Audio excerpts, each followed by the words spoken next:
Muy bien, hermanos, el tema de hoy tiene que ver con la confiabilidad de la palabra del Señor. Y es el tema 6 que ah, que estamos avanzando ya. Así es que queremos avanzar en este tema que es sobre la confiabilidad de las Escrituras. Vamos a la siguiente diapositiva, Fernandito.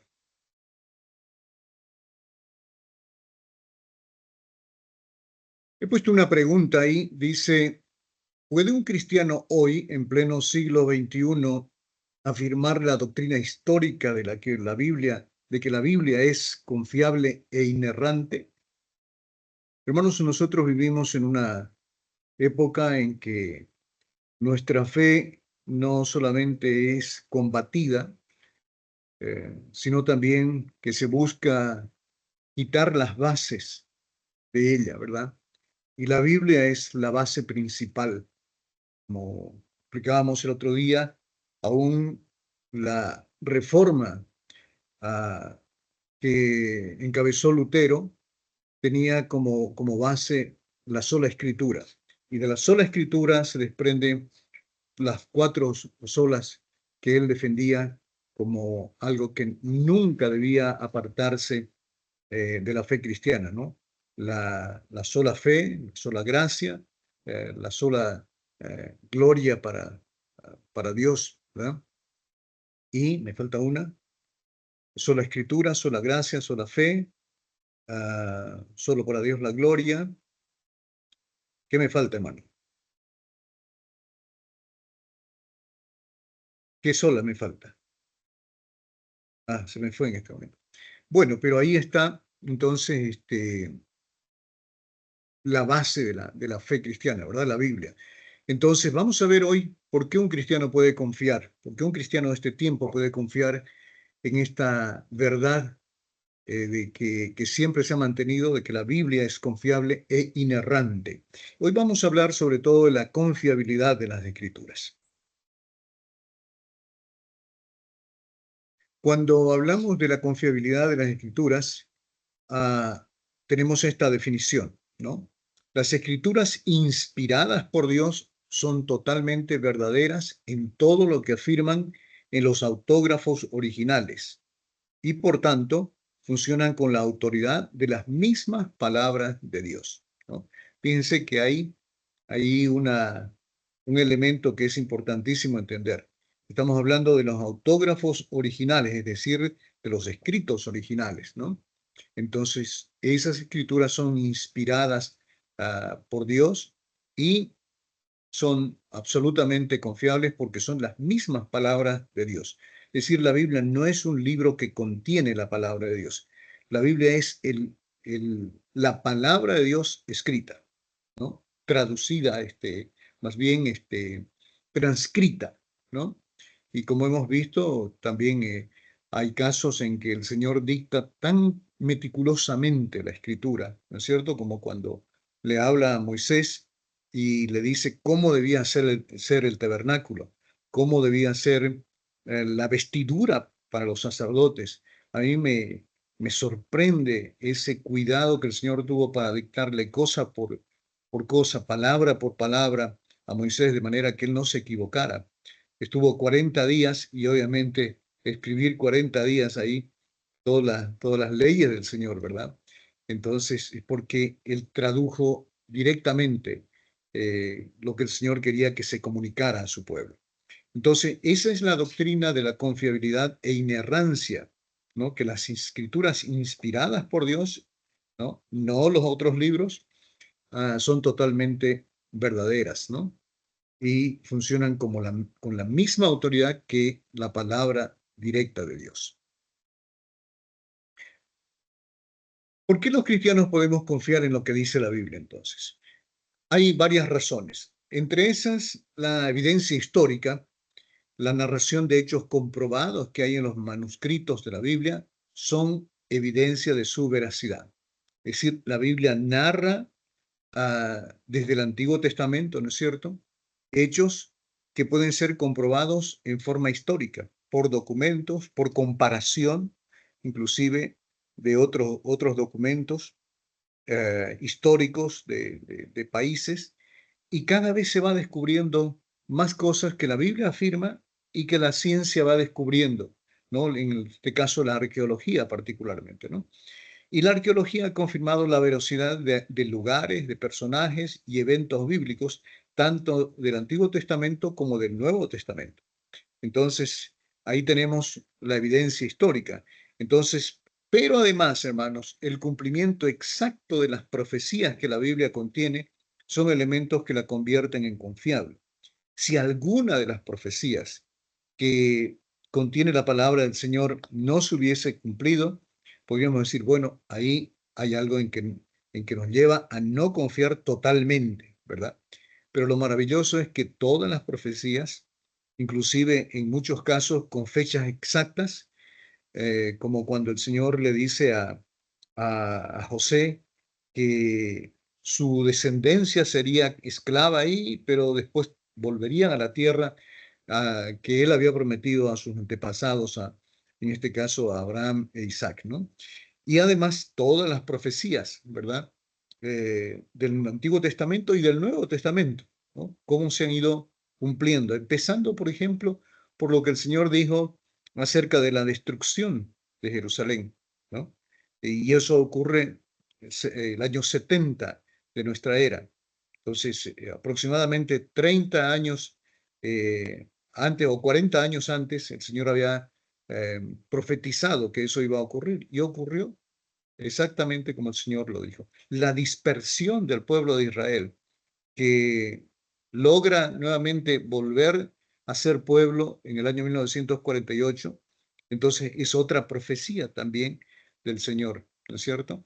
Entonces la Biblia contiene esas profecías que han sido comprobadas por la historia y por los hechos y continúan comprobándose, ¿verdad? En la medida en que la ciencia va descubriendo ciertas cosas. Entonces la evidencia histórica. Y luego tenemos otra evidencia, la evidencia textual. La Biblia es coherente, ¿no? Ya que el Nuevo Testamento no contradice al Antiguo Testamento.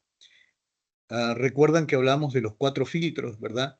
Y decíamos de que los 29 libros, de los 27 libros del Nuevo Testamento, tenían que tener una coherencia total con los 39 del Antiguo Testamento. Es decir, que aunque fueron 40 los autores, los escritores de la Biblia, todos ellos coinciden exactamente y no hay una contradicción desde el Génesis al Apocalipsis respecto de lo que enseña la palabra del Señor.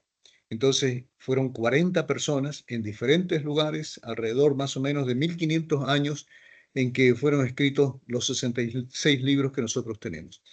Y a pesar de todo ese tiempo, a pesar de la lejanía, de la falta de comunicación inclusive entre ellos, ¿verdad? Porque también se dio eso aún en el Nuevo Testamento, que ni Pedro ni Pablo podían comunicarse con la facilidad que nosotros hoy podemos comunicar. Entonces, pero a pesar de eso no hay una contradicción. Entonces, entre los 66 libros, y eso es algo maravilloso realmente. Y eso nos prueba que hubo una inspiración, de manera que el Espíritu Santo muchas veces lo que hacía era poner a los escritores ah, en una beta, ¿no? Para que escribiera algo respecto de un tema. Interesantemente, ese tema no contradecía a nada de lo que Dios había ordenado, los principios, los, los mandatos del Señor del Antiguo Testamento. Ahora, obviamente, como hemos estudiado también, los evangelios y los escritos apócrifos fueron descartados del canon porque no se ajustaban a la enseñanza bíblica. Cuando se revisan esos libros, que en algunos casos tenían cierto valor histórico, se puede ver que algunas doctrinas no coincidían con, por ejemplo, las enseñanzas del Señor Jesús o las enseñanzas de los apóstoles. Entonces fueron descartados. Fíjense que hubo muchísimos libros, ¿verdad? Algunos, como estudiamos la semana pasada, entre los libros apócrifos fueron insertados por la Iglesia Católica entre los dos testamentos. Entonces, eso creó una división clara entre lo que era la Iglesia Católica Romana y la Iglesia Cristiana Evangélica o Protestante, como se denominó en aquel tiempo de la Reforma, ¿no? Entonces, por eso es que la evidencia textual es maravillosa, que el Nuevo Testamento coincide exactamente con lo que dice el Antiguo Testamento. No hay una contradicción. ¿Por qué? Porque fue el Espíritu Santo el que fue revelando lo que a cada uno de los escritores lo que tenía que dejarse plasmado en la palabra del Señor.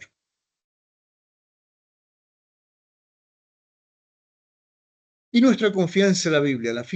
Los cristianos confiamos en la Biblia porque el Señor Jesús declaró su confianza absoluta en ella y la identificó como la palabra de Dios. Vamos a ver más adelante algo que realmente nos puede ah, dar la evidencia de lo que el Señor Jesús dijo respecto a la palabra de Dios. Por eso es que nosotros podemos confiar, porque confiamos en Él, ¿verdad? Entonces, la confianza en la Biblia no es ciega, sino es basada en evidencia sólida, tanto como hemos visto, evidencia histórica, evidencia textual, pero sobre todo la evidencia espiritual. Vamos a ver. ¿Por qué? Porque la Biblia contiene la enseñanza que cambia al ser humano, que transforma al ser humano a pesar de que tanto tiempo ha transcurrido, ¿verdad?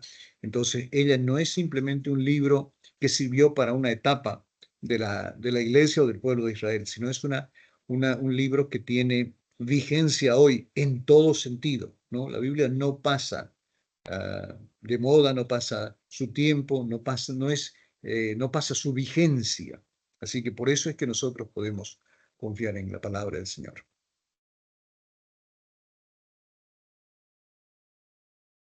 Ahora, la doctrina de la confiabilidad de las Escrituras está cimentada en la doctrina de Dios, es decir, tiene su base en lo que nosotros creemos acerca de Dios.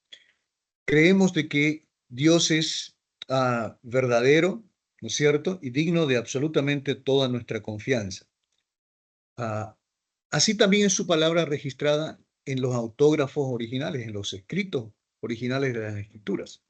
Entonces significa que todo lo que las Escrituras afirman son completamente verdaderas, tanto en el Antiguo Testamento, las Escrituras usadas por Jesús y los apóstoles, recuerdan.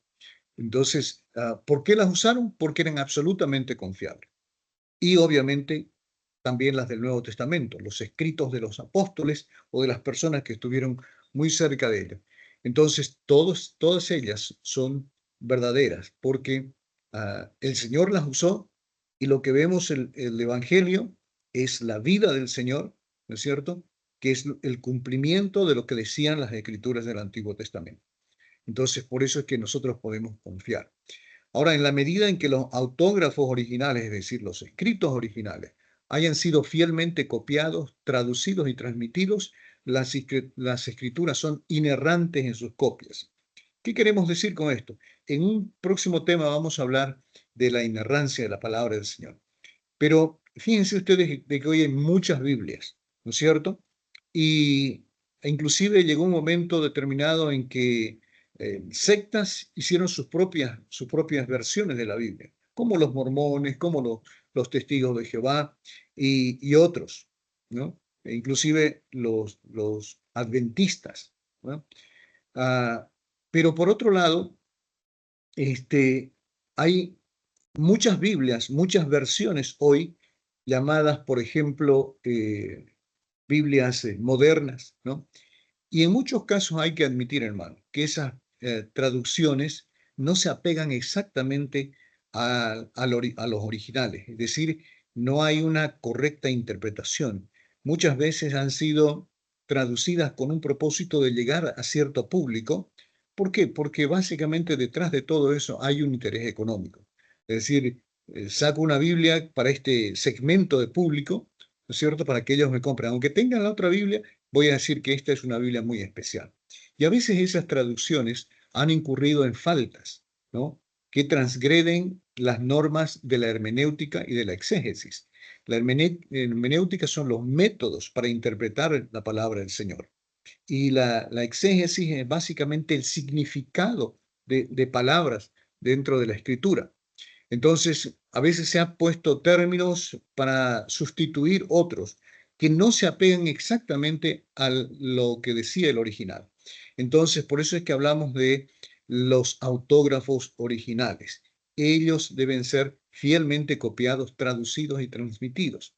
Ahora, claro, tenemos que hacer la salvedad de que en muchos casos, como ocurrió cuando, por ejemplo, ah, el Reina, que fue uno de los traductores al español, no fue el primero, por si acaso, ya vamos a ver eso posteriormente, pero él tenía, fíjense, él tradujo la palabra del Señor al español, básicamente creo que en algo así como 12 años, y lo hizo huyendo, porque la palabra del Señor había llegado y fue escondido, una serie de copias del Nuevo Testamento, en el convento, más bien en el, ¿qué se llama?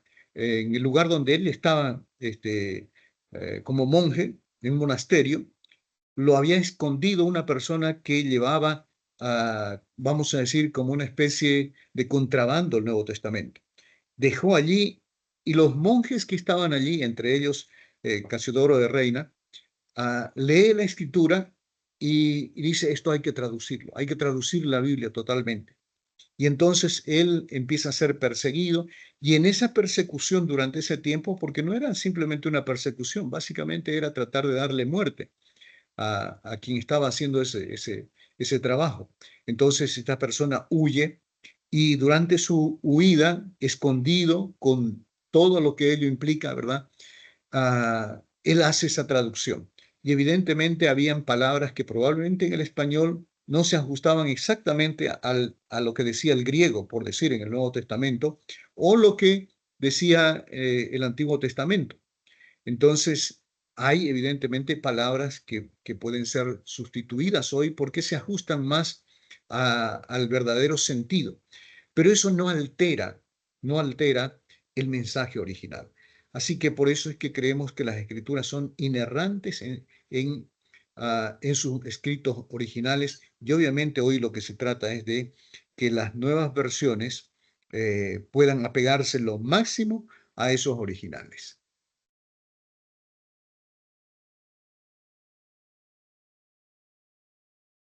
Entonces, hermanos, alguien dijo esto: la confiabilidad de las escrituras es la base de la confianza en el sistema de doctrina cristiano, y por tanto es fundamental para la esperanza y vida del cristiano. Si nosotros no confiamos en las escrituras, hermanos, de que ellas son verdaderas y dignas de nuestra confianza, entonces todo se viene abajo, ¿verdad? Como decía el apóstol Pablo en un momento determinado, respecto de la resurrección. Decía, si no creemos que Cristo resucitó, vana es nuestra fe, ¿no? Somos las personas más dignas de lástima porque hemos creído en algo que no sucedió. Lo mismo ocurre con las escrituras. Si nosotros creemos que las escrituras son creíbles en cierto modo, en un porcentaje, pero no totalmente, el cristianismo, lo que nosotros predicamos, se viene abajo, porque estamos quitando la columna principal de nuestra fe. Entonces, ahora no estamos diciendo creamos por creer simplemente, estamos diciendo creamos sobre evidencias, como hemos visto, históricas, textuales, y lo más importante, las evidencias espirituales, ¿no? Entonces, por eso es que es tan importante esta doctrina de la confiabilidad de las escrituras. Es fundamental para nosotros. Fíjense, los católicos tienen tres fuentes de autoridad. Uno es lo que dice la iglesia, es decir, no la iglesia, no la gente de la iglesia, sino básicamente la cúpula de la iglesia católica. Y hasta hace algún tiempo, recordarán ustedes, que decían que el Papa era infalible, es decir, que lo que el Papa decía no tenía ni un ápice de mentira, que todo lo que él decía era verdad. Se dieron cuenta de que no es correcto, porque el Papa es un hombre, nada más llevado a un nivel por ellos de Dios, básicamente, ¿no? Porque eso es lo que significa el Papa. Este, entonces se dieron cuenta de que el Papa no es una autoridad infalible. Y luego entonces la Biblia, como en segundo plano, pero luego la tradición, ¿no? La tradición es autoridad en la Iglesia Católica. Entonces ellos tienen tres fuentes, fíjense ustedes, y dos de esas fuentes, pues obviamente son fácilmente rebatibles, ¿no? Son fácilmente dejadas de lado, porque la tradición cambia, ¿verdad? Con el paso del tiempo las tradiciones cambian. Entonces no puede ser una autoridad espiritual la tradición, ¿verdad? Porque mis padres fueron católicos, yo también soy católico. Entonces no tiene sentido, porque cuando descubrimos la verdad, entonces nos damos cuenta de que aquello que ellos creían se vino abajo, ¿verdad? Entonces, hermanos, por eso es que la confiabilidad de las Escrituras es la base fundamental para nosotros, para nuestra vida cristiana.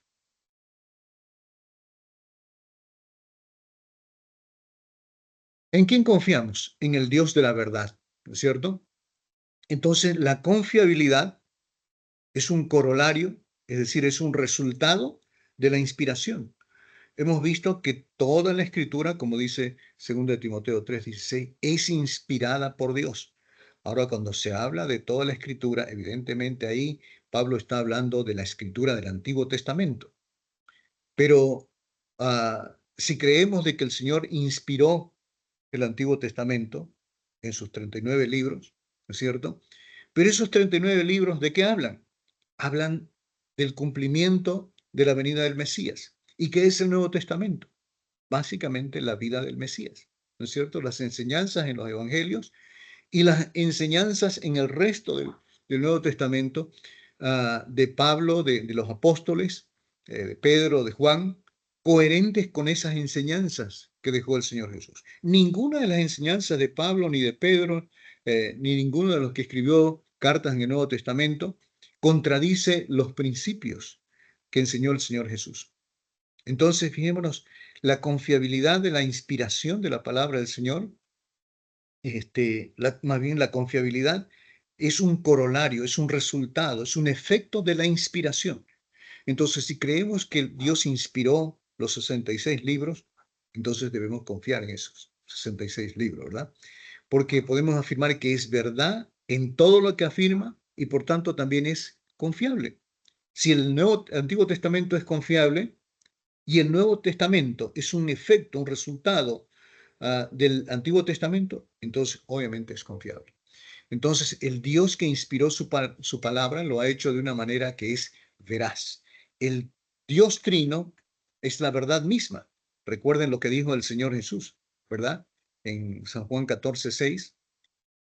Voy a ver si alguien tiene y me puede ayudar, también bienvenido. 14:6 es un versículo conocido, ¿verdad? El 15:26, luego el 17:3 y el 17 y el 18:37. Vamos a leer. Aquí tengo San Juan.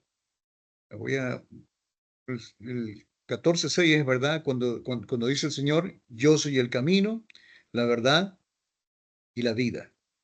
¿No es cierto? Yo soy el camino, la verdad y la vida. Ahí él está afirmando de que él es la verdad, ¿verdad? Ahora en el 15:26, miremos lo que dice. Dice la palabra, pero cuando venga el Consolador, se está refiriendo al Espíritu Santo, a quien yo os enviaré del Padre, el Espíritu de verdad, el cual procede del Padre, él dará testimonio acerca de mí. Mire, ahí están nombrando las tres personas de la Trinidad. Dice, cuando venga el Consolador, a quien yo os enviaré del Padre, el Espíritu de verdad, el cual procede del Padre, él dará testimonio acerca de mí. Está hablando de la Trinidad. Y luego cuando miramos el 17:3, dice, y esta es la vida eterna, que te conozcan a ti, el único Dios verdadero, y a Jesucristo, a quien has enviado. Otra vez está aludiendo a que el Dios trino es la verdad. Y el 18:37, no, perdón, voy a leer el, el 17 también. Dice, santifícalos en tu verdad, tu palabra es verdad. Es una oración del Señor a su Padre con respecto de nosotros, ¿verdad? Y luego vamos a ampliar un poquito esto. Pero fíjense, dice, santifícalos en tu verdad, tu palabra es verdad. ¿Quién lo dice? El Señor Jesucristo. Y luego tenemos el 18:37. Dice, le dijo entonces a Pilato, luego tú eres rey. Respondió Jesús, tú dices que yo soy rey. Yo para esto he nacido y para esto he venido al mundo, para dar testimonio a la verdad. Todo aquel que es de la verdad oye mi voz. Entonces, ahí tenemos suficiente evidencia, hermano, de que ese Dios trino, ah, que lo manifiesta el Señor Jesucristo en diversas oportunidades, es verdad, ¿no es cierto? Estamos hablando del Dios de la verdad. El Espíritu Santo es verdad, el Padre es verdad, el Hijo es verdad. Entonces, si ellos inspiraron la palabra de Dios, los 66 libros, entonces esta colección de libros es verdad también. Por tanto, es confiable.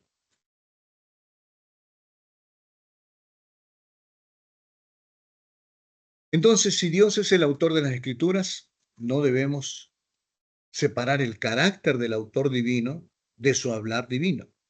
Es decir, Dios es verdad y entonces dice la verdad, siempre dice la verdad. Por tanto, el texto escrito es su acción de hablar y refleja su carácter y sus atributos, ¿no? El Dios de la verdad siempre va a decir verdad, siempre va a decir la verdad. Ahora, hermanos, la santidad es uno de los atributos de Dios, ¿verdad? Uno es la verdad, la justicia, el amor, pero otro de ellos es la santidad. Ahora, la santidad es un requisito para que el ser humano redimido, es decir, el cristiano, también sea santificado, ¿no es cierto? Veamos lo que dice el Señor Jesús respecto de esto, de la santidad.